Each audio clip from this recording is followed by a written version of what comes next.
Okay, folks, welcome back. I hope the coffee was good and strong. So we will last now till 12 o'clock when the lunch is coming. This section now coming up have two lectures, and the first one is have its origin in the northwest. We are turning our heads to Norway this time. And I'm really happy to introduce Ola Storsletten, who is an architect. He has a very long experience working with roof trusses.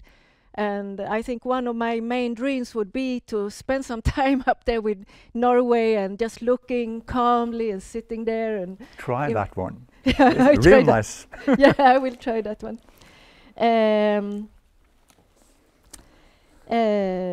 You are going to talk about medieval roof trusses and the original ones, and in the Norwegian stone houses, classification and prehistory this time.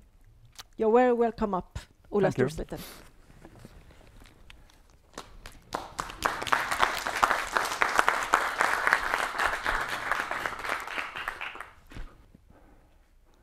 This is Norway. Today we can drive with the car all over the countries, nice roads. But in Norway there are also some large mountain areas which are very important when you speak about medieval roof constructions. It is those here between the western and the eastern part of South Norway, and then an area between the South Norway and the middle part of Norway. In medieval times there were rather very few people here, but there were some centers in the various part. For instance, Oslo in the southeastern part, Bjørgvin, the later Bergen, on the western part, and Nidaros, today's Trondheim, in the middle part of the country. The Norwegian dialects are reflecting this division of the country. We have a West Nordic kind, and an East Nordic kind, and a Trønder, a middle kind, and a North Norway kind. On the map, the map is from an encyclopedia about Nordic culture in the medieval time. On the map, the limits between the various areas are just lines. In reality, that is mountain areas. So people, even today, speaks quite different on the western side of Norway and on the eastern side of Norway. We're speaking Norwegian, but that is all we have in common. In Norway, in the medieval time, there were at least 1,000 stave churches. But then we also had about 300 medieval stone churches. And in 19 of these, today about 160 stone churches are more or less preserved. And in 19 of them we can find an original roof construction. And the red dots are churches with a more or less complete medieval roof constructions. And they are spanning all over the country. You can see the northern part is almost at Tromsø. In the western part of Norway, there is only one stone church with a preserved roof construction. That is Dale Church in the inner part of the Sognefjorden, a long fjord into the country. The construction is preserved in both nave and in chancel.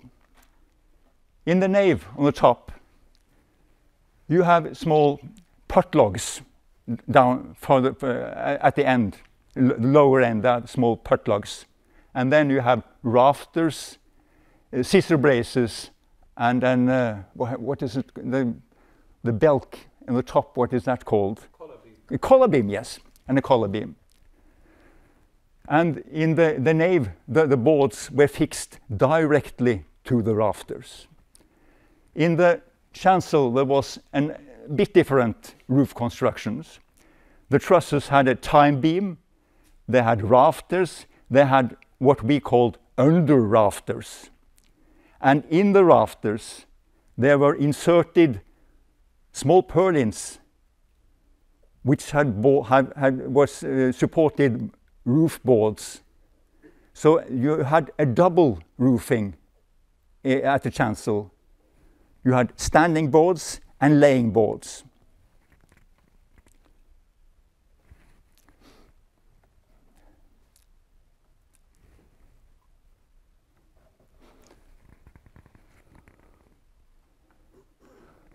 Here drawings, the perspectives are showing the nave of Dale Church.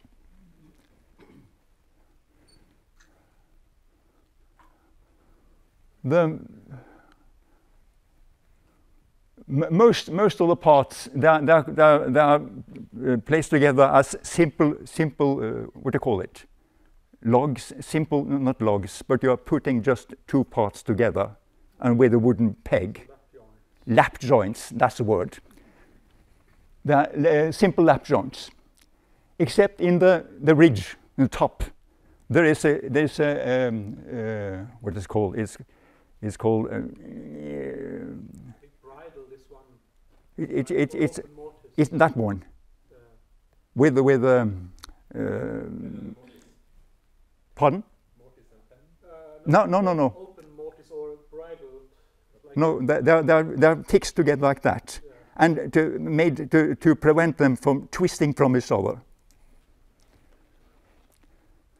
And the materials here are all pine. In Norway, they're just pine constructions in medieval stone churches.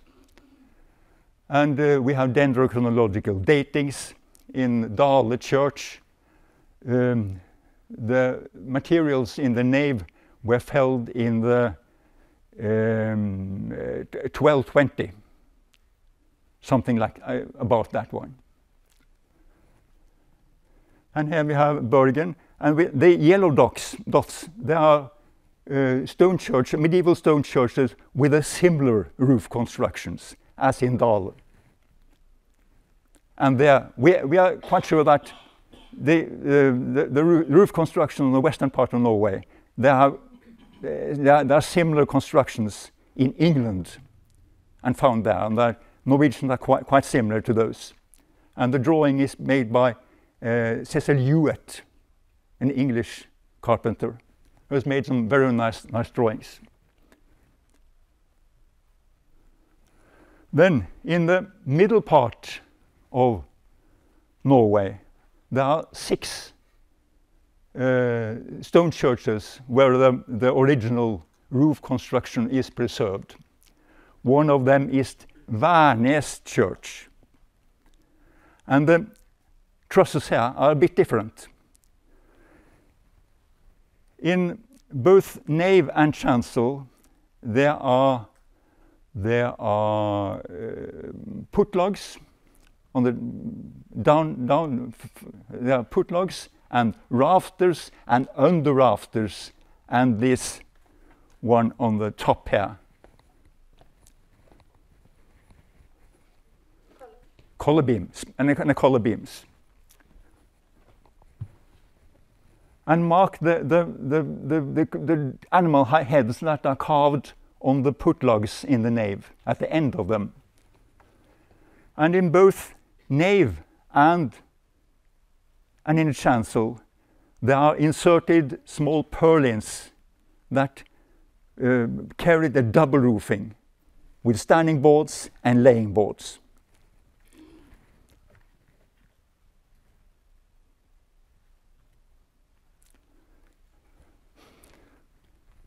The perspectives are from Alstahaug kirke in Trøndelag, which is one of those churches. The materials there were felled in the winter, 1166-67.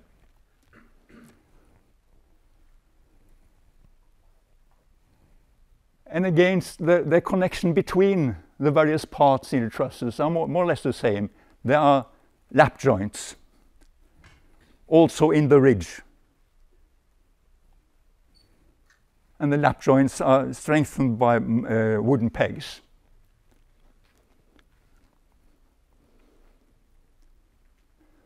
And here you can see a detail of the roof constructions with the double layers of boards that are fastened directly, fastened to the purlins, which are inserted into the rafters. Here are some other examples from the same area. In this case, Hustad, the boards were fixed directly to the rafters in the nave. And we also have an Swedish example. Down to the right, there is a Swedish example.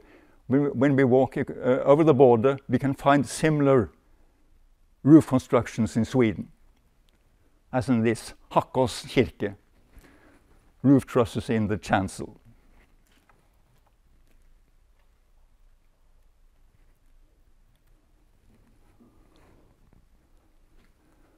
These stone churches in the middle part of Norway, the roof constructions there, are in many ways very similar to the roof constructions we find in the staved churches in the same area.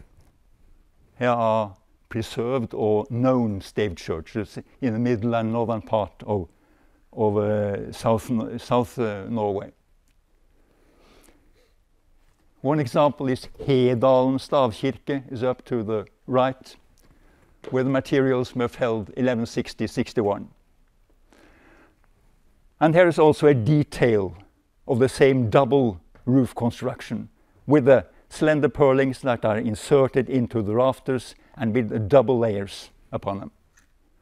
And as you can see, there are various staved churches, and the roof trusses are very much alike.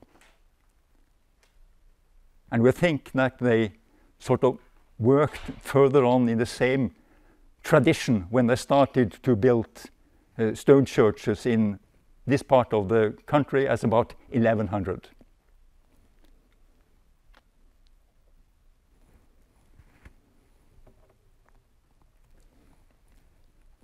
And then we have a group here down in the southeast.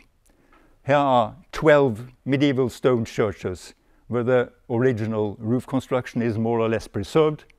And then we have the yellow dots are again a bit also medieval stone churches with a similar but a bit later roof constructions. The roof constructions of the yellow dots are not from the medieval time. And again, when we come to Sweden, Västergötland, we can find several similar roof constructions there.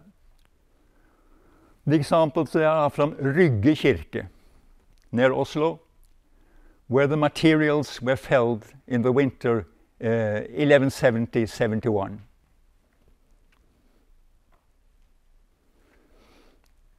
And the constructions that you can see in the top, there is a nave. You have a tie beam, you have rafters, you have under rafters, and you have a collar beam. And the roofing was fastened directly to the rafters. No inserted purlins, just directly to the rafters. In the chancel was a similar but a bit more simple roof constructions. The trusses with rafters, under rafters, and a tie beam.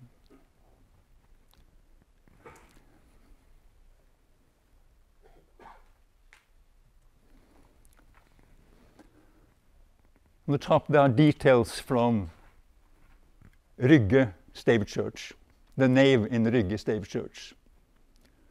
Various parts are inserted with these simple joinings and fastened with wooden pegs. Here we have other churches from the same area with a very similar construction. That was how they made roof trusses in the southeastern part of Norway. And when we come to Sweden, down to the right, we have Bredestad's church, where there is more or less the same construction. And again, the materials are all pine, except we could also find one example where oak was used in the beams on the top of the stone walls. they are very difficult place, and they used oak there, but in most cases they are just pine wood.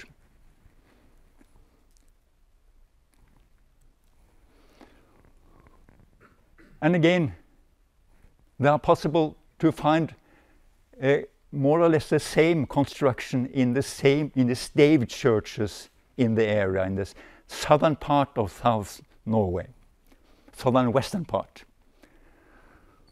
On the top you have Nore staved church, where the materials were felled, I think it is 1166-67, the winter. In the staved churches, in many cases, the materials were always felled in the wintertime. That was, the work was done by the peasants, and in the wintertime they had time to do that. In the summertime they couldn't do it, they had lots of other work to do. But in the wintertime they would go out and fell timber.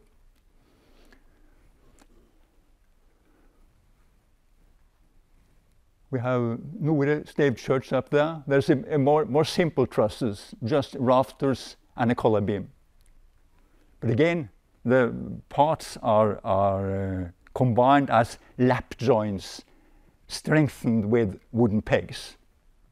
Down to the right you have some other examples, and the picture is from Heddal staved church, which some of you might know. It's a rather famous one in Norway.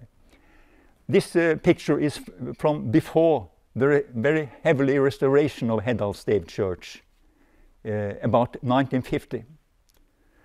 Today, Heddal staved church has more or less the same staved churches, same trusses as in other staved churches, with rafters and inserted purlins. But on that picture, the boards are fastened directly to the rafters, just like in the stone churches. That was how they did it on the southeastern part of South Norway.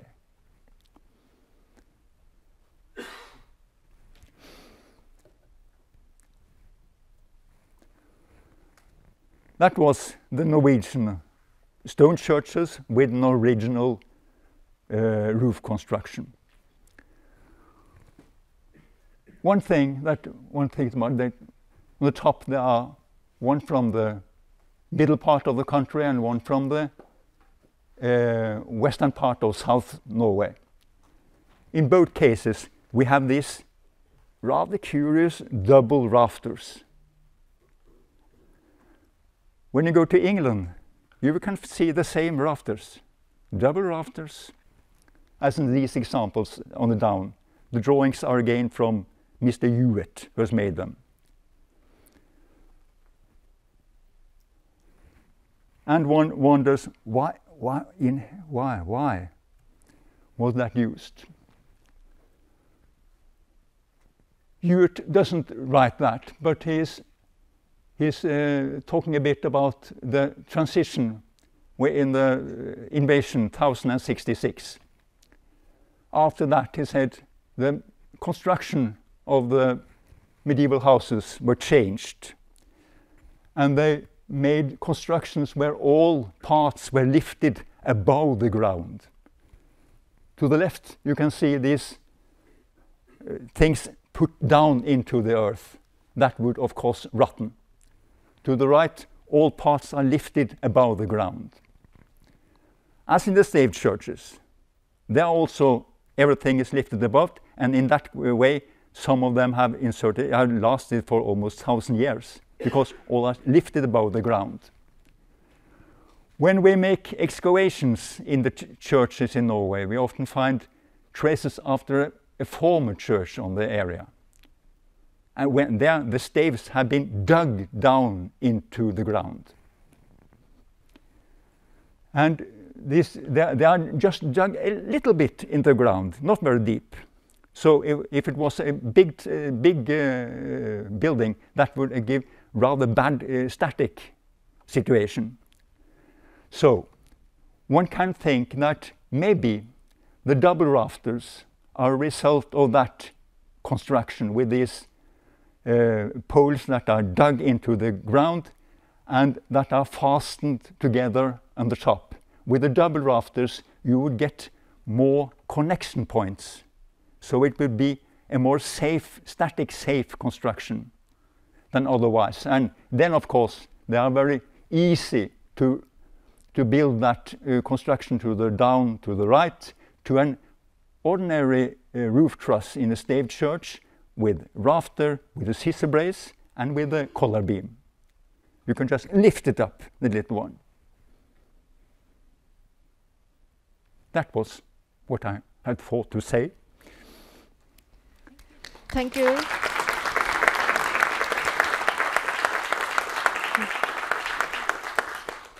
Thank you so much, Ola. I really like this last explanation here. As an archaeologist, it's so important to also look above the ground to understand the holes, the remains underneath. What is it we're really excavating? How has it been upstairs? The Yes, three-dimensionality yes. and the statics. So Very important, very interesting important to points, see yeah. both hands. Yeah. Yes. And I forgot to say, but you see here these illustrative drawings. I mean, that is was my thinking of going with Ola to work. I mean, to be close to the roof trusses or walls, sitting here, drawing it, dissecting it. I mean, that is a way of really analyzing and understanding learning it. it, yes. Yeah, very, to very learn important. it. Very important. So I Yes. forgot to say that before, but that is still That's interesting. important. Yeah. Okay, I think we have time, 1 or 2 minutes, or for questions for this interesting talk. Yeah, Tilo.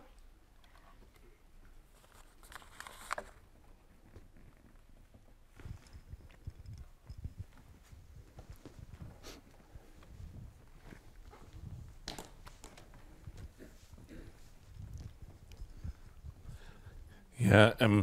What do you think are the scissor braces coming from England? Is it a type of construction came from England to Norway? Yes, scissor braces, for instance.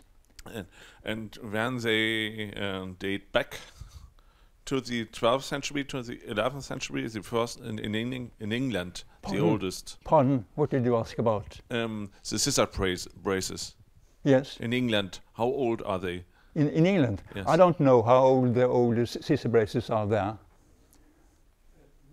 No older than the Later, no older than the later 12th century. We don't have much that's older than that at all in Okay, England. yes, and about at the same time, they may have come to Norway, to the western coast of Norway, like that one in Dal, the church, yes. Okay, we have one more question there. So it's a question where they come from. Come they from Norway to England, or from England to Norway? Good question. What? I think we can Did say the scissor braces come from England to Norway, or from Norway from to England, I would believe, Yeah. actually, yes. and not Norway to England? No, I don't think so. It also how the various parts are joined. In Norway, we have just simple simple lappings. In England, you also have laps Yes. with notches. And in Norway, you don't meet that one at about 1400.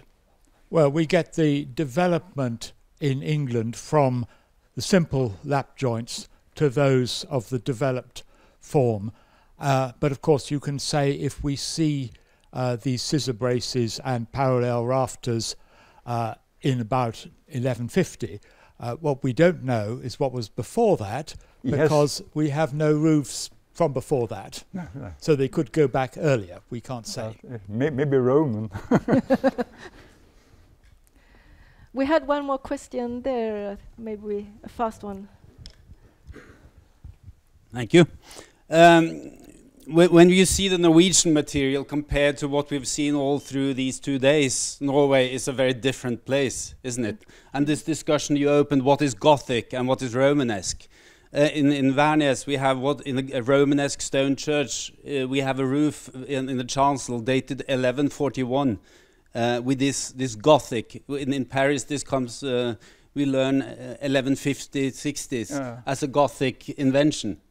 And we have it as a part of a very Romanesque stone construction, doing something very different, not opening for the vault, but opening the space of an open roof construction, which is architecturally a totally different idea and ambition. Yes, yes. And maybe it's something Norwegian, maybe it's the X factor of what is lost in England. But it's certainly interesting to see this Baltic and Central European material But words compared like, to Norway. words like Romanesque and Gothic is not very good on Norwegian examples. Doesn't make sense at all. Doesn't make any sense. Today we can date them. Good point. Okay. Is it? Yeah. Thank you, Ulla. Thank you, so please. much.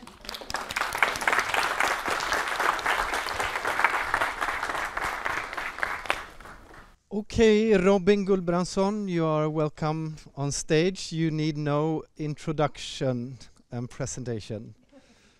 So, I promised to go a bit deeper yesterday, and I will go deep into the 12th century and mainly in Västergötland in West Sweden, and some results of the case studies I've had there together with Matthias Hallgren and the dendrochronologists of Lund in the Diocese of Skara. And I've quite late named this presentation From Diversity to Normativity.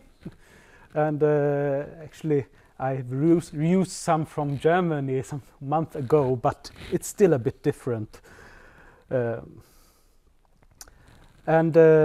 Well, for those who are not that so familiar with the geography, you have Västergötland in the western part, with Skara as the main center, with the Bishop Sea, and these are of course the medieval frontiers of Scandinavia. It's good to have seen those. And I will try to outline a kind of a development in roof construction that goes from a very clear diversity in different techniques in the early masonry churches to a very, I must say, almost a normative type of construction in this part of Sweden when it comes to roof construction in churches. And as I said, this is the result of, for one part, the big survey of the Diocese of Skara, but also the case studies we made during the last years. These churches in Västergötland, also dendrochronological datings that were new ones. And one of the main things is this thing with upper face. When you build a roof truss, normally it's built with an upper face. I don't know if everyone is familiar with the term. In German it's Bundseite. When you assemble the timbers for a roof truss frame, normally you have them laid out on the ground and you assemble them from above, from one side, and there you have all the joinery. And that's the common thing, what you find in most early masonry churches in medieval Sweden from the 1110s until the 30s and on. They're built with an upper face. We have all joinery on one side of the truss. And this is very similar to what we have seen from Norway, from Germany and many other countries, France as well. These are some examples from Östergötland, early examples of this kind, very European. Earliest one in Västergötland that's dated is in Forsby, 1134. But we have some early church roofs where it's not like that at all. And they are quite intriguing. They are not that many, but I will present some of them here. And short background, the oldest roof structures that still survive in Västergötland are from the 1120s, according to the newest standard dates. And this, one must remember, is a period when the Swedish kingdom was still a bit in its cradle. It was not really centralized, and also the ecclesiastical structures with parishes and the dioceses, it was still a bit in development. And it's often been put forth in research since the late 20th century that the local gentry played an important role in building the first churches and also the first masonry ones. Those in Västergötland, where we have good access to limestone and sandstone. The early ones were built of, well, quite crudely chopped limestone, put in mortar around these Cambro-Silurian plateau hills we have, and were actually with very little or almost non-aesthetic articulation of masonry with nice stone masonry works. They are quite simple actually. And some of these have preserved original roofs, at least important fragments were off. And a thing in common is that these trusses have been assembled without a proper upper face. Västergötland is one of the intriguing cases. It's later been rebuilt and altered with a transept in the 18th century, but still it's the original church is inside, and also the original roof construction. So when you go inside the nave roof, it looks like this. It's a bit rebuilt, but still they have reused many parts. So the tie beams are still in place, and they have reused many of the rafters that are very special. You see one with a mortise hole to the right in the picture. I even think we had some struts. And also the chancel has several phases of rebuilding and original wall plates, but there it's a bit more question marks how it actually originally looked. So here are some details of this roof with a very thin and high tie beams and very, very slender and flat rafters. They are much broader than high, so they are like planks. And they have still these mortises without any hole for a dowel or something like that. And on the middle of a tie beam you have these shallow mortises for the struts that were in the upper end put into the rafters. Also imprint from a steering beam that's now gone. It's a modern installation. And very strange is the rafter foot. We have two versions today in this roof. We have one very unpractical open mortise without nail or anything, which I think is made when they put in new bigger rafters later on. They are not dated. But in the middle we have in the gable one preserved gable truss with a simple notch going across the tie beam and the rafter fastened from outside with a nail or a dowel.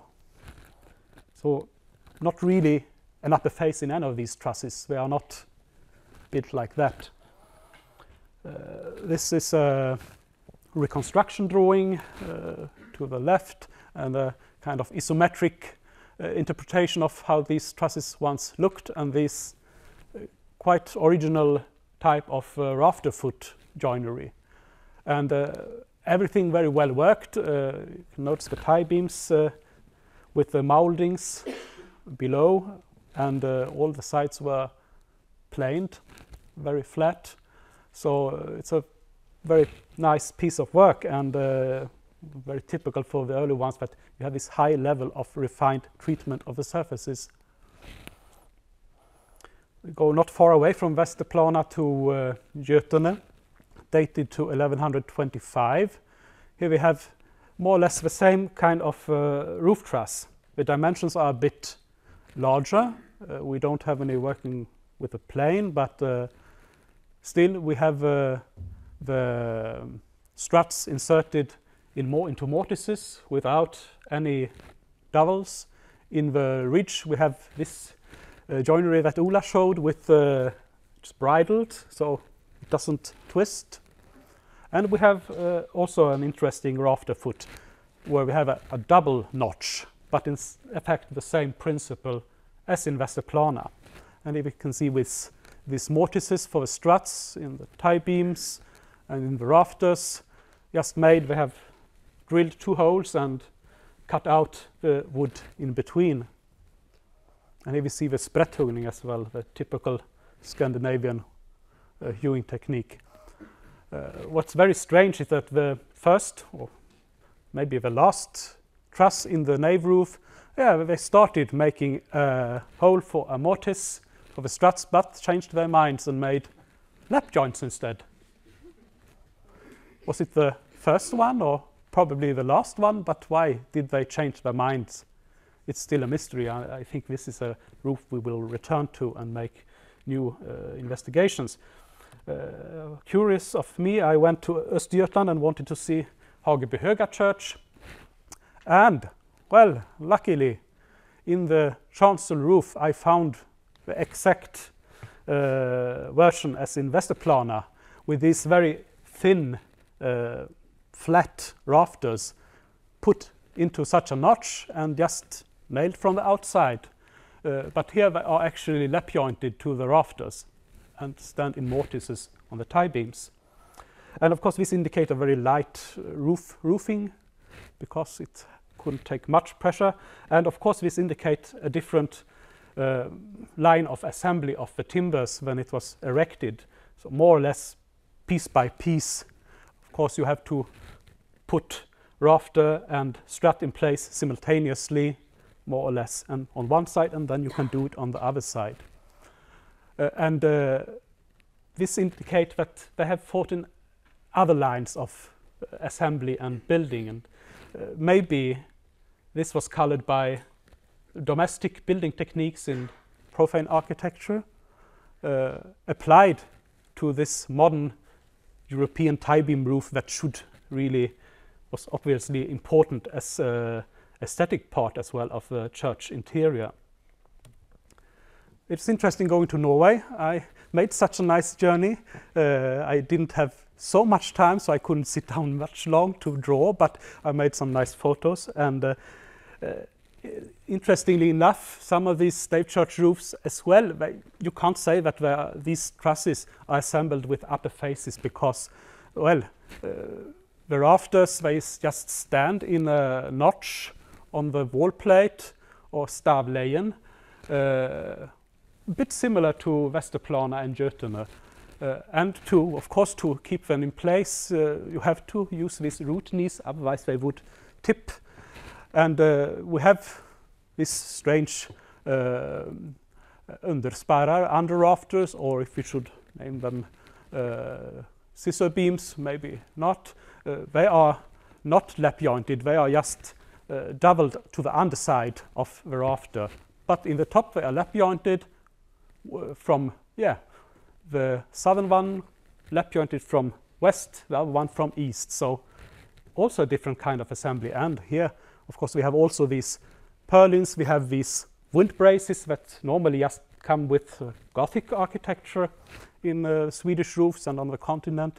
So it's a different way of mind, and everything is so nicely worked with plane. Even most places the roofing boards are worked with a plane.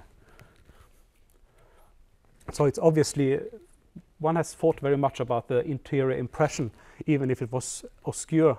And interestingly enough, the only part that's not worked with a plane in these roofs are the ones which is covered by these root knees, where you can see the sprätthuggning. So they knew very well what was theoretically visible. And well, going to Germany and meeting the colleagues, you learn that, well, we have other kinds of building techniques that also can be inspired from maybe roofs on wooden buildings, like in Reichenau, on one of the churches, where you have rafters also notched, but into a wall plate, more or less like in the Norwegian stave churches. And of course, you have lots of these traditions that went on in barn buildings in Sweden, in Transylvania until 19th century, with kind of wall plate where you have the notches for the rafters. So I think much of this as a kind of imitation or experimental phase in the beginning, because we don't find it when the large-scale building projects, the very intense building activity starts in Västergötland, according to Dendros, around 1130s, 40s, which is a huge wave of stone church building. All of these trusses are built with upper face. They have lap joints, and they have tie beam, of course. And remarkably enough, they are very tightly spaced. So they have used the double amount of material and labor that was actually necessary for the static function. I'll come back to that.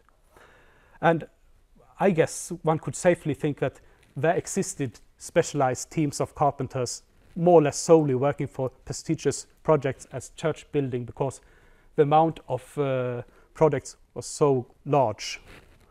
and also took quite a lot of time. And we also get the first churches built from sandstone ashlars, and interesting enough, churches, sandstone churches, 1130s, in a small area, they all show different types of inner bracing of the trusses. But from 1140s and onward, when you look at the survey material from the Diocese of Skara, you see clearly that one type of roof truss quickly comes to dominate completely what's left. And it's this lattice truss where you have 2, 4 or 6 canted struts that intersect one another. And they are all lap jointed in an upper face, just simple straight lap joints. In the early ones they love to have nice wrought nails, but later on normally just wooden pegs. And a pitch normally around 45 degrees, spacing around 1L, quite close. And yeah, it's what you find. Some chancels you find also trusses with collar beam, but there are quite few in this area. And you also see, when you look at how they treated the timbers, you see some common things that disappear after the 1150s. This fascination with very nice and flat surfaces and a nice upper face where all timbers are aligned, so it's a flat, really flat face. You have, like Frédéric's examples from France, of a quite heavy tie beam, but meanwhile you have very slender rafters and struts, very tight and well-made lap joints, which, well, probably they worked with quite dry timber, because this lap joint is still very fine, precise, and they have also taken in consideration the possible bending of the timber. We have a diversity of different sections of wall plates, and all these small variations in techniques, you can say, testify to differences between carpentry teams and maybe also inside one and the same team. Different carpenters working with different axes and different techniques, and was quite specialist that we have these tie beams that are first quarter hewn with in the technique of sprätthuggning. You can see the trace of sprätthuggning, but then it was not flat enough. Matthias always talk about then the German carpenter came with his broad axe and made them all nice and cut away it so it was flat. So here Matthias have made such a thing for the restoration of Jörghem. But this broad axe treatment disappears after 1150s and come back only with the late 13th century, 14th century and another kind of construction types. And you see the later roofs from late 12th century and early 13th century, these nice refined things got less important. And then we also have a second big wave of stone church building according to the dendros we have. Well, not many decorative things survive. The only thing is the use of these decorative steering beams that we find in many parts of southern Sweden. And it's also a tendency to more uniform scantling, uniform timbers. You don't really have such delicate rafters and struts anymore.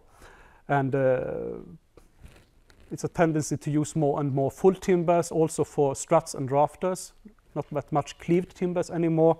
And possibly this could indicate a change in the woodscape, the forestry, which probably were very heavily used during the first huge church building campaigns and in the middle of the century. So maybe this could indicate younger wood. And well, it's an open question. What does this mean? Is it an example of a strengthened and centralized church, a stronger diocese, completely developed structure of parish churches where the parishes themselves are now the commissioners for work and not local gentry? The emergence of new elites, the old ones having to make ground for new elites in the society. We have other archaeological material as tombstones and so on that indicate such a shift in the society where the local power owners are not really that strong anymore. And the state and the church is stronger and the ones connected to the state and church. How much time do I have left? I'm going on quick. I mentioned that I see this kind of lattice truss as a normative one that developed in the 12th century, at least for the sake of Västergötland, but we find them as well in other parts of Sweden, also in Scania, in what was then Denmark. And one can also see that an expression of this type of truss as a normative are some bit strange constructions that we have found, and more are being found, which are kind of hybrids that show influence from clear influence from wood building tradition, mainly post and plank building and post carriage ridge purlin roofs. And as I mentioned, you can find barn buildings in those constructions up until 19th century in many parts of Europe and Sweden. And these small group of roofs, in a way, they are hybrids between roofs with tie-beam trusses and purlin roofs. And this is Valtorp, and you see very well this big ridge purling where the rafters are inserted, and they are actually not inserted in line. They are not really, they are a bit put aside. And of course, this is also an example of roof construction where they haven't really built with an upper face. What's interesting is we have actually a base system, even though every truss has a tie beam, because we have still a primary and secondary trusses. And it's very well to be seen in two churches, Edåsa and Valtorp, around late 12th century, around 1200 in Västergötland. And I made a kind of isometry of Edåsa halfway through the building construction. Otherwise it would just have been a jungle of timbers. But the main thing is that the main element is this ridge purling that's resting on, in the west gable, a king post that has a brace going down to a steering beam. This is king post is now gone, but you can see the imprints and you can see the trace of the brace. And you have also two proper upper face frames, one in the middle and one in the east, where up on this ridge purlin rest. And then you have the rafters just inserted and put onto the side of a tie beam, and as final step you have inserted the lattice struts. So, well, they obviously knew how to build an upper face frame because they done it in these roofs. And we also find roofs, we have such a construction in the chancel, but in the nave you have proper roof trusses. So they obviously knew how to, both techniques, but still they choose to build according to this system. Maybe they found it more functional, more rapid. Many parts you actually could prefabricate more or less. And well, this is a demonstration of how the joinery looks like. We have worked with cord strikes for positioning of the lattice struts, and we have made adjustments for the axe for putting in the rafters to the tie beam. When you have inserted it in the top, you just, oh, it doesn't fit, you chop off a bit of the axe on the tie beam top, and then it goes in. And well, there you see it's no half wood, it's just the lep is just on the timber that's being adjoined. And this is an interpretation that Matthias drew of the steps of the production. So a very well thought through line of production, and very different from the normal building of upper face frames. And well, we have now found more and more of these. This is Bringetofta in Småland, recently discovered and not yet dated. Härad in Södermanland is one good example, presented in the book of Strängnäs diocese outside. And yeah, it gives strengthen our image that there was a large diversity and variety in techniques, even though there was a normative image of how the church interior should look. as in this model we made of Marum Church with the normal lattice trusses. So this is in a way my conclusion. There are features in the early roofs that indicate that you apply techniques from, for example, post and plank building or roofs carried on posts to the building of single-framed roofs with tie-beam trusses. And I think these kind of experimental trusses could be a kind of imitation by domestic carpenters to satisfy the wish of a patron of a building or a master builder to obtain this kind of European church room with this row of quite very tightly spaced tie beams. And but already in 1130s, experimentation gave way to the proper way of building upper face trusses. And with a very intense church building, a normative way of building roof structures in churches developed, maybe linked to a strengthened church. But for a while they kept on to this very nice treatments of surfaces, very flat, very nice made. Of course, I think related to the fact that these roof structures were part of interior impression. And at the same time, you could use alternative systems to obtain the same visual impression as with these hybrid roofs. And finally, we have in the 13th century, we get the introduction of ceilings. We have not many dated ceilings, but some anyhow. And well, of course, then the roof trusses became more and more reduced to mere function, actually. It was no longer the visual impression that was important. So this is kind of hypothesis of a development, at least for the sake of Västergötland. In other parts of Sweden, it looks a bit different. But I think it can give some good points of departure for other parts of Sweden as well. So, yeah, it was this. Thank you very much, Robin. And it's interesting. You're brave and try to draw conclusions and present your interpretations on what you have observed and try to explain why did these transformations occur. Why does it look like it looks?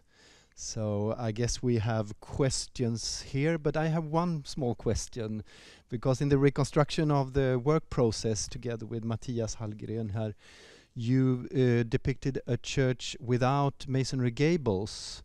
You haven't commented on that because your documentation is mainly masonry gables.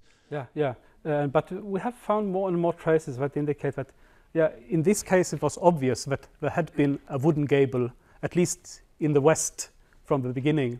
We had the brace on the mark for the brace on the steering beam that indicated that there must have been a post in the wall, and actually in Eriksberg the bracing end is still there and the post obviously somewhere inside the masonry. So you have in a way steps of petrification of the church, which are interesting, which we really haven't thought about before. When it happens, it's hard to decide, but I think we could find it in more places, actually. It's very interesting. We can have a next conference with integrating the masonry with the trusses. Yeah. Fredrik? Just a very stupid question. In this drawing, you have it in 3 pieces, the beam. Behind you. Yeah. Did you cut it in these pieces or just for I just cut it in my mind. It's just cut in my mind. I was very confused since it's outside my expertise. So this is how it should look. Yeah. Thanks. So, it's the thing we can allow ourselves as building archaeologists to cut things on paper.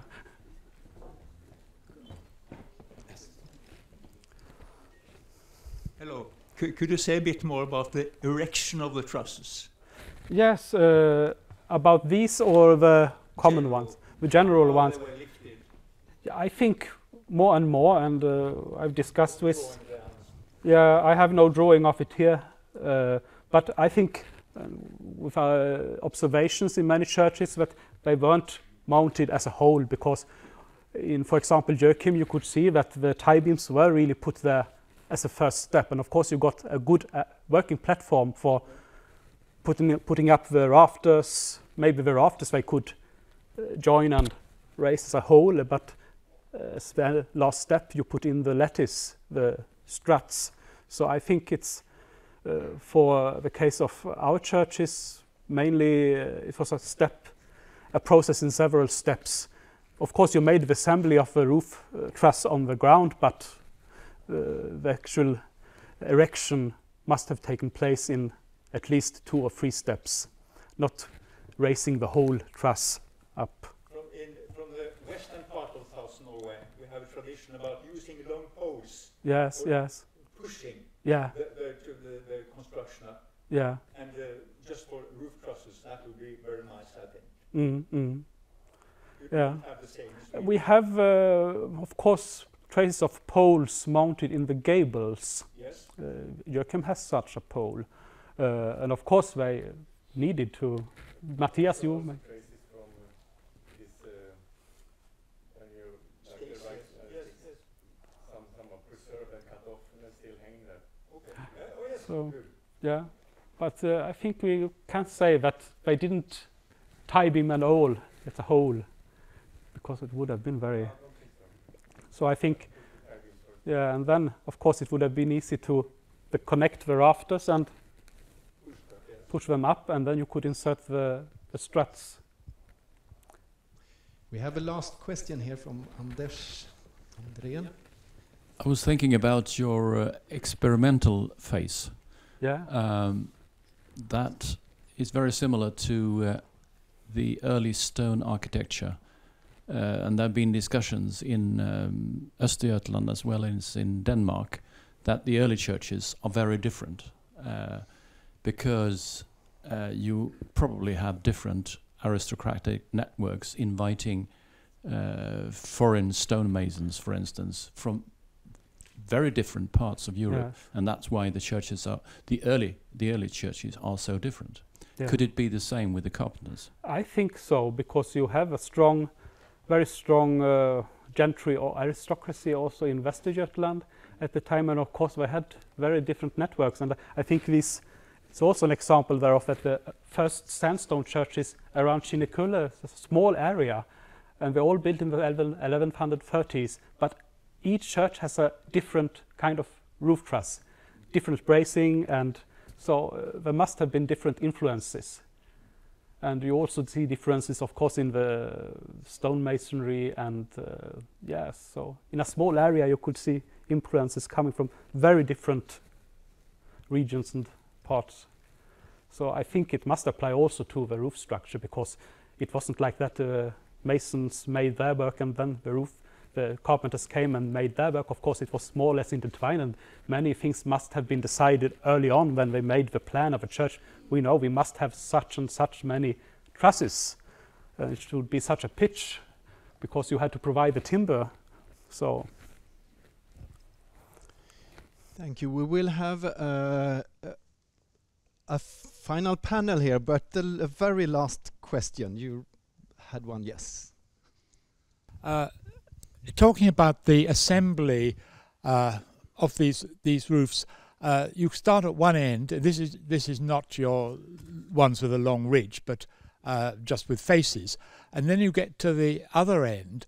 But I think you can't put the last truss in if the gable is there already. No, we have often seen that you have put up gable afterwards. Yeah. But yeah, because you see the traces of they have got lime onto the one side of the truss, so it couldn't really have got there in another case. I think, and we also see in some churches that the work of carpenters and masons was intermingled, because for the case of Forsby, you see that they put in the tie beams, then the tie beams, and you put the rafters. Then the masons came and they put up the final parts of the masonry.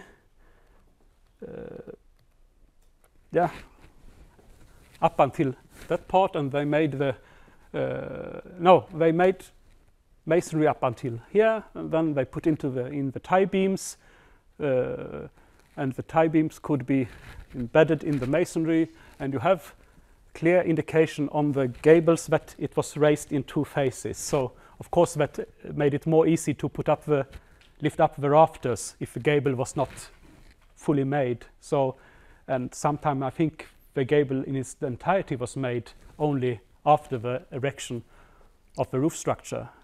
I think that follows logically from the assembly of the trusses. Yeah, so you see that it's carpenters, of course, they were their own team, but they were intermingled and they really had to cooperate from an early phase. Yeah. Thank you very much, Robin. And now we will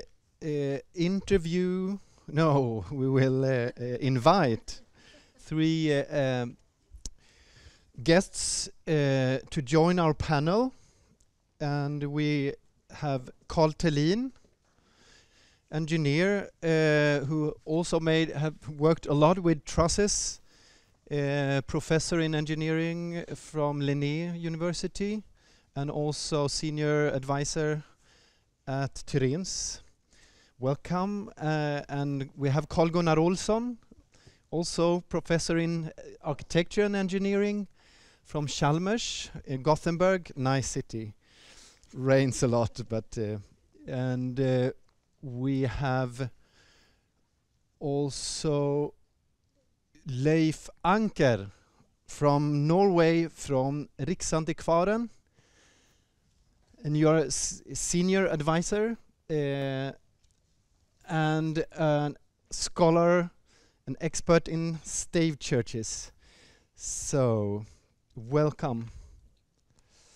So the floor is yours, and the time for you is to reflect and comment, and you might need to present yourself and your experiences to give a context to your insights, and then we will finally have not a summary of the conference, but we will have some time for questions. But maybe we can start in the middle. From Gothenburg. Yes, my name is Carl Gunnar Olsson. Thank you for inviting me. And as Gunnar told, I'm professor in architecture and engineering at Chalmers.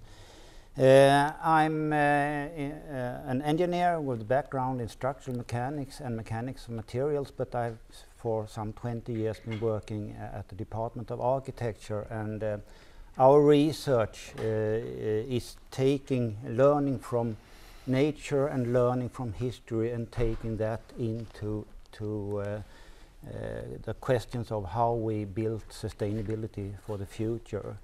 And right now we're working a lot with gravity structures, with textiles, but also with pre-stressing, learning from nature, and that's very actual in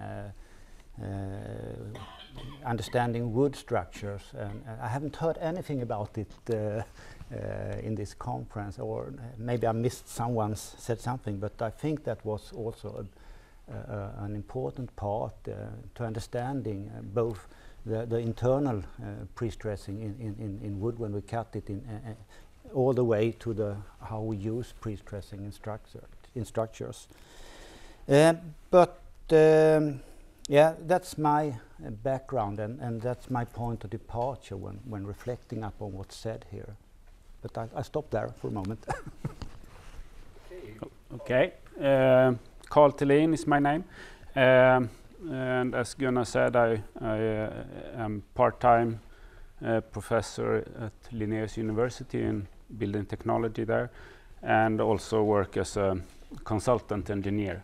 But my background is also that I made a PhD on historic roof structures from an engineer's perspective, and since then I have been working with these historic roof structures in different views, and right now I'm involved in one of these inventory projects in the Diocese of Växjö in southeast Sweden. And I want to thank you for this conference. I'm very happy to be here and that we now have come this far, that we have this conference. And I think it's very exciting times for us who love these structures, because there is a lot of knowledge that is coming up now with these inventories, and it's so interesting to see the similarities and differences between different parts of Sweden and different parts of the world, or this region, these countries that has been presented here. So yeah, I leave the word to you. Yeah, my name is Leif Anker. I'm an art historian working at the Directorate of Cultural Heritage in Norway. And my main responsibility is the stave churches and also medieval churches. And as an art historian, I'm quite different in my approach than you are. But what I think and what I'm very happy for is to be here and to see this multitude of methods and ways of working with the medieval material. For me, as an art historian, mostly historian, I would say, it's the materials' value as sources to the past. That's my main interest, and I think it's also some of the motivation for taking care of the cultural heritage. And so it's partly a scholarly interest, and it's also a bureaucratic interest. We have to take care of these buildings, and it has to be done in a practical way, but to save what is necessary and what's important. So, yes, I stop there.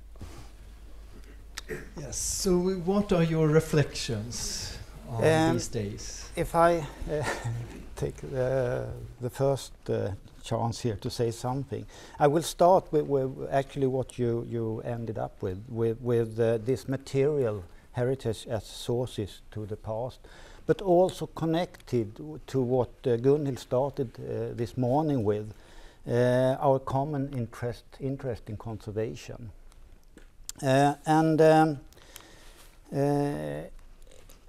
Among the persons I've listened to and I have spoke to in the breaks, I can see that there are three very, very different traditions on knowledge production. And I will go back to Aristotle and talk about a little bit about this, but because that's one of my main reflections, that this have so far been mainly on one part. And making things very, very simple. Aristotle talks about many kinds of knowledge. He talks about episteme, techne, and phronesis, and it's these three parts I will say something about. Episteme, it's what we heard most of. It's how we observe, how we measure, and how we try to create patterns and understand the mechanism behind things. And that's also the traditional academic way of building knowledge, understanding the complexity of our environment and creating a kind of way of be able to look behind what we observe and what we see, and see something more general. Another kind of knowledge, techne, is more related to for example, what you said in the very last presentation, Robin, the way of how we create, erect complex structures.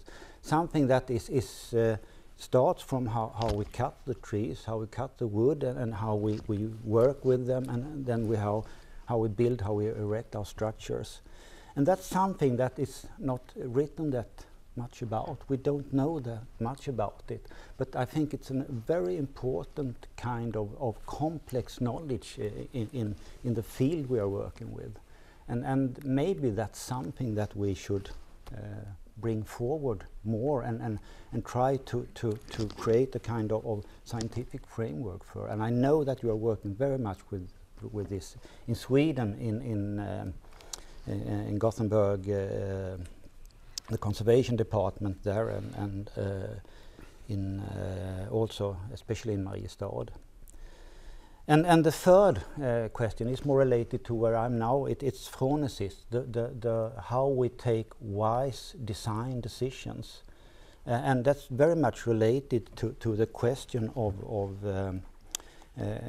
conservation, because conservation and I would say coming from architecture, it's also about transformation, because we always change something, and how do we perform this transformation in a respectful and responsible way. And that's also has its own kind of research. What kind of questions does a conservator need answer to in order to make wise decisions? And I think that's what you also aim for in this morning, Gunhild, because so far we have heard about traces, marks, C14, dendrochronology. We have heard about different geometry, topology, logic. We have seen all these patterns of roof trusses. We have heard about context, sea level, geology, language, areas, dialects, etc. And very much this has been a kind of research to organize and see these general patterns, and very much in order to understand the history. In that case, it's a very humanistic research. But we are also it's a material culture that tells us about ourselves as human beings, but we are also in a way we have a responsibility to take this to the future. And what does that mean? Which are our research questions for that, and which are our challenges that we are in front of in our aim to take wise decisions in conservation? So that's a kind of question that I wish to open up for discussion in. Was it too complex? No.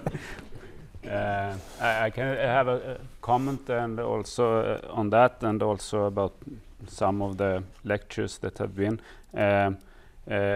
because I think it's, let's say for 20-30 years ago, we didn't know at all how many roof structures we had preserved, and there was a lot of holes in our knowledge. And I think what's been mostly presented here has been about knowing what we have, and the more we know what we have the possibility to take the steps that you talk about. So I think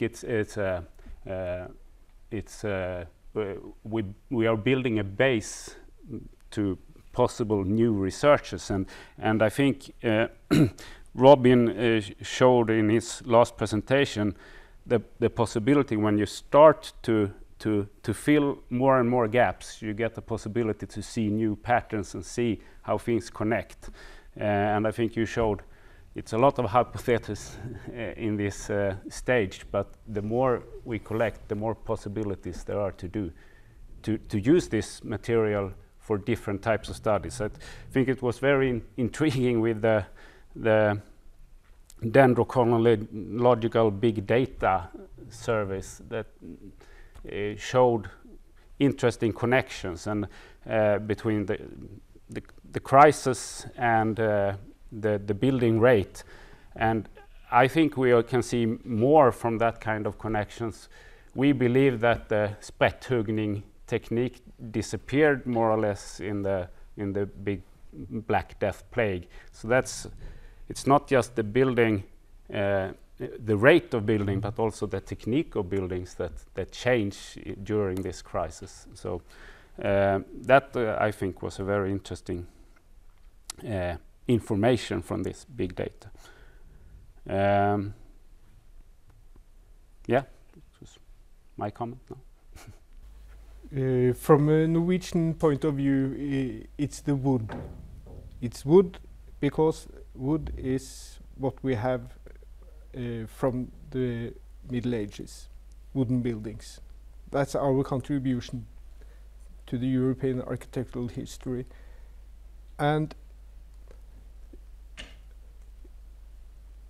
being some sort of isolated from the mainstreams of building materials, and we have, except from Sweden, which we now can see are having a lot of wooden constructions in the numbers that we can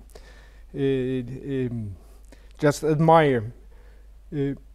I would say it's so difficult to put this together with the broad European view, because the stave churches and also the vernacular houses are without similar buildings from the same time in Europe, which means that what we have seen today, the Gothic roof constructions in France and the stave church roof constructions with a lot of similarities but a difference in dating. And no one will think and would dare to believe that the roof constructions has traveled from Norway to France, vice versa. So what we really need is to, like today and yesterday, see what's left of wooden structures in other countries. I saw in Lübeck a picture of an archaeological site with frame construction dug into the ground, looking very much like a stave construction, with sill and corner posts all the bottom. And I think things like that is so important because it puts into context what we have in Norway, because in Norway it has been an established view that the stave churches are Norwegian, but they are part of the Roman Christian Church, and the wooden churches of Europe has long gone many years ago. But what are traces of that building, timber building traditions in Europe? Because Europe in the medieval time was a timber building part of the world. So what I look forward to is to develop what we have found here, seen here these days, and also see how we can compare the different traditions and see what is common and how has it developed. And I think the roof work you have done here in Sweden shows very well the way we can take. Yes. But that's very much about the understanding of us as human beings in the history. But how, and that's a very important question, of course, but how does we handle it? The questions about how we take this to the future, I think they are a little bit lost in the conference. I don't know if you agree with me, and it's also back to you as organizers, Gunhild and Gunnar. Where are they, and how could we give this to our next generations? Yes, it's a question about learning of history or learning from history. Many times we talk about that we have an offer for the future, but what exactly is that offer? But as an example, in a very, very daily-based situation, when you have a church, you have a roof truss, you have damages on it, and you should do some activities. What kind of knowledge does that require? I think it's very much, of course, it's a knowledge about the context, it's episteme, it's a knowledge about what we call the silent knowledge, it's a knowledge of the complexity of working with this, and that's techne, but it's also a knowledge that requires wise decision. You need to repair, you need to do something, you need to make some changes. And what kind of knowledge is that? Because, for example, from our point of view, engineering point of view, the knowledge today, the current knowledge is very much based on strength, and that's not how you understand the structure. That's based on another concept. It's based on stiffness, and that's what's called speciality. Yeah, please. Yes, I think we did you have a comment on that? I think we will bring in the audience here for dynamics, and we have Carl Magnus, Kalle Melin.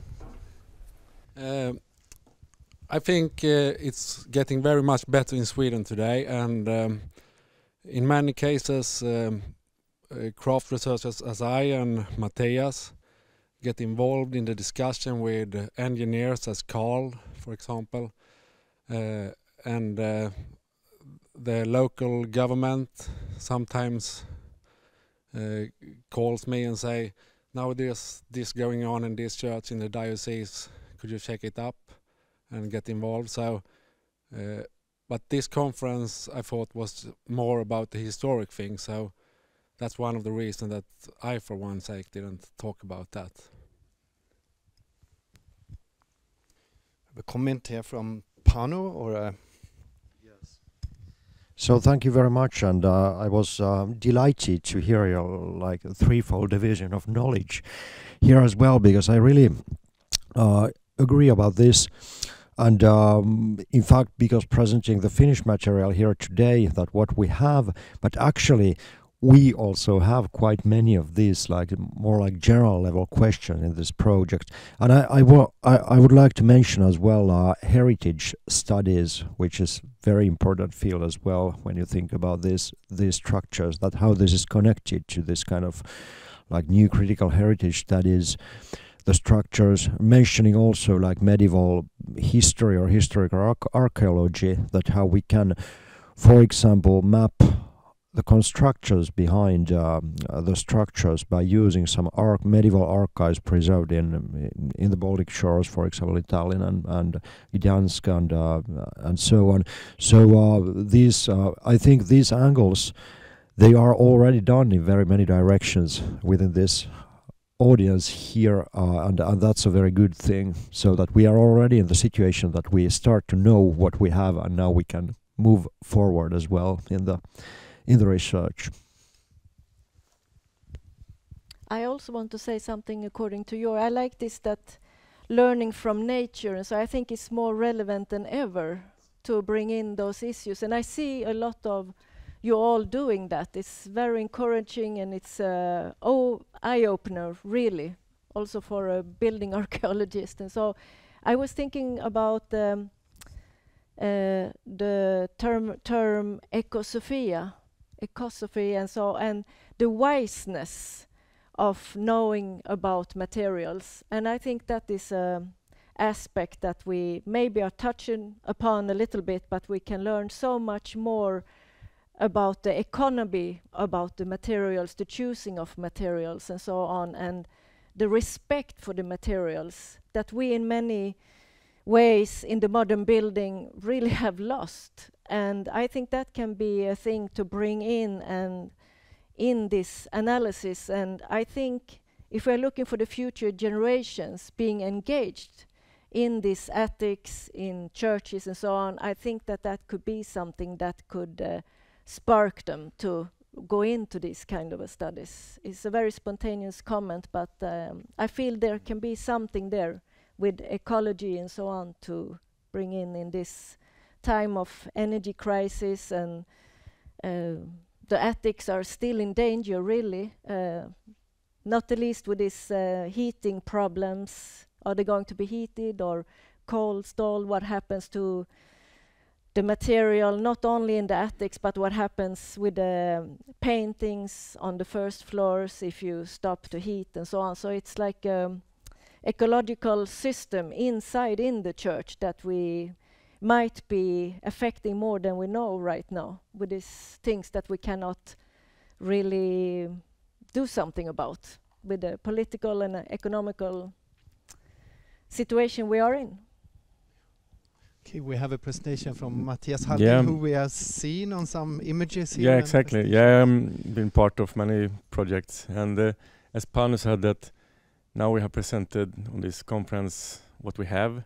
So maybe next conference we should talk about restoration methods of how we preserve this in the best way. And every restoration is also like open up a library where you can read things. Only now, if you throw it in the container, it's gone.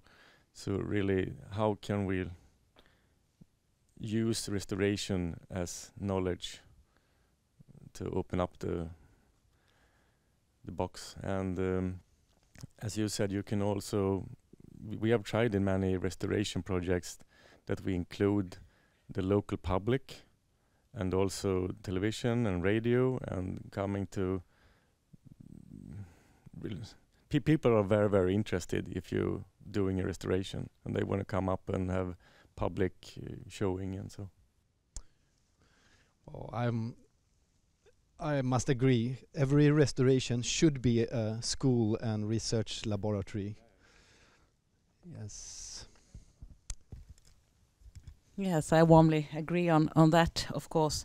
And I think now we have enjoyed this vast new knowledge here, but the importance concerning the preservation matters that are, of course, extremely important is how does this knowledge reach out to those deciding on restoration, conservation projects, and also, of course, the accessibility to professionals within this branch in the county administrative boards or wherever they are, the people projecting these works, and of course also to the public, because I think knowledge has to be spread to really be of use. So I agree on that. That would be a very interesting topic for the next time. Thank you. Oh, sorry. I am sorry. More a curious question. My name is Eric. I work as a structural timber engineer and have a big interest in old timber structures in general. And on all these interesting examples we have seen today and yesterday, does anyone have there been any analysis just how these structures work structurally? I mean, tension, compression, bending, or is there interest to do such analysis, to learn from also modern structures, and also of course learn how the knowledge of the craftsmen back in the days? Yeah, we have been working with that, Carl Gunnar, and also Ylva Sandin, with understanding historic structures from the engineering point of view, and the engineering knowledge you can use for several purposes that I think is interesting. You can use it to understand why a structure looks like it is, and I think we've seen some examples in developments from France, for example. That's clearly a structural problem that has led to next steps in the development, and in that way you can learn, if you understand how the structural actions are. You can learn why development has happened. But of course, you can also, or you also need that knowledge if you're going to do repairs or have to understand why there is a problem with the structure. So that knowledge has potential for giving knowledge in different perspectives for different cases. Do you have any comment? Of course. Yes, but that's really a question related to how we act for the future when we are standing in front of something that is decaying or what's happened. But that's also a complex question because, of course, we can discuss all the structures we have seen in terms of material efficiency. With this kind of structural logic or topology, create a better material efficiency compared to that one. But it's also a part of what kind of wood material is used, how have the knowledge been about, and even more the tradition been about erection of complex structures, because the erection of it is not at least a huge or big problem as the behavior, the safe behavior after when it's built. So it's both a question in relation to history, in relation to knowledge and tradition, and it's not always, as we could see here, the most efficient structures that are the best. And even if we go back and look at compare what we have seen here, the Roman tradition, the wood tradition before what we have been talking about, the medieval tradition, is in some of the early churches really got lost. They are there in some of the Norwegian churches, and I could see them in some examples, but there is something before what we have been talking about here. I can say one thing, that in many of these earliest wooden constructions, they have taken down the timber, the large timber tie beams, sometimes several years before, because we can see they have been dried and twisted, and even the long struts and the rafters have been twisted, and the joints are super tight still after like 800-900 years. And compared to, if you say roof constructions from 14th century, we build it with fresh wood, everything dries up on the roof construction and the joints coming apart, and you have lots of problem related to that.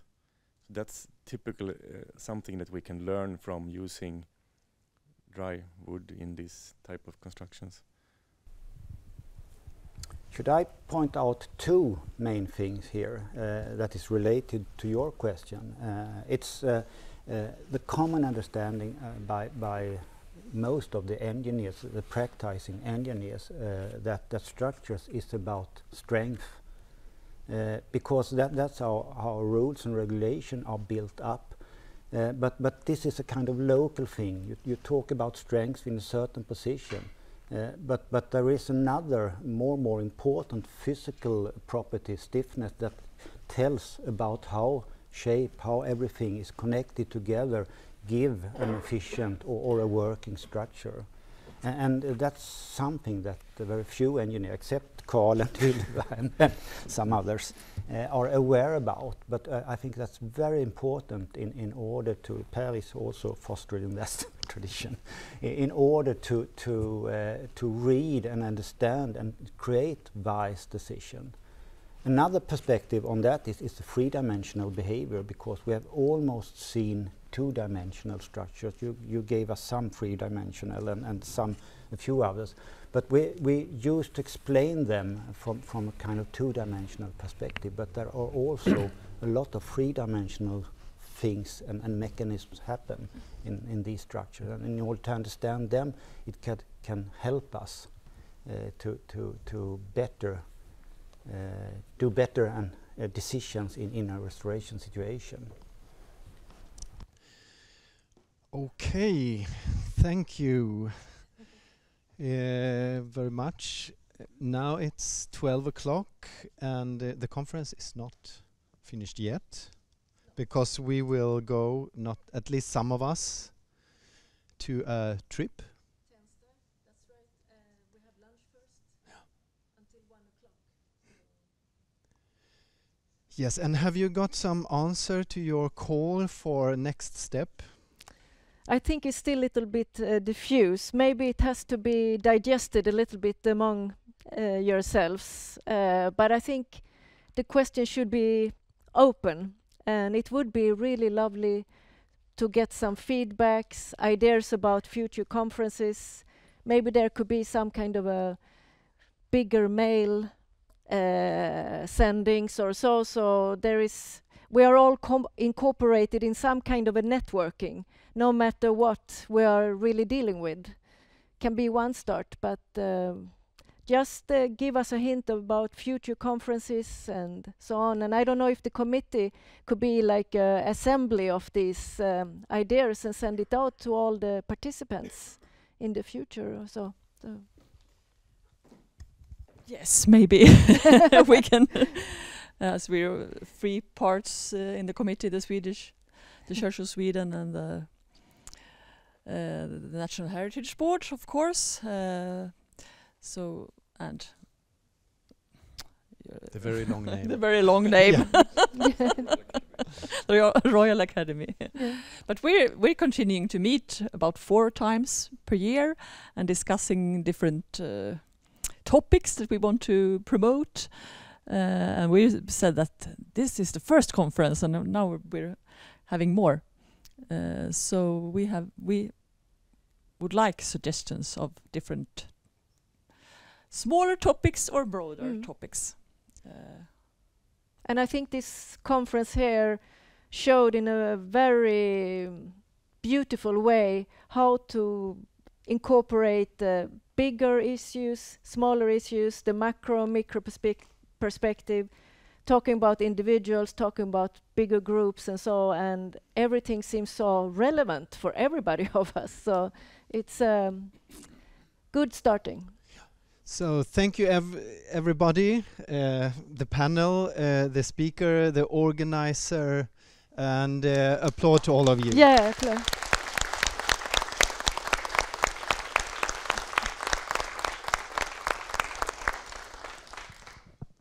I just want to say thank you as well on behalf of the committee, and as you heard, everyone, we're going on a small trip together with a lecturer, but there are places, so if anyone wants to come, you can come and talk to me afterwards, because we have some places left in the bus, so come and talk to me. We're going to be back in Uppsala about 4:30, 5 o'clock, so you know. But thank you very much for coming and to contribute, everyone. See you in, well, sometime soon.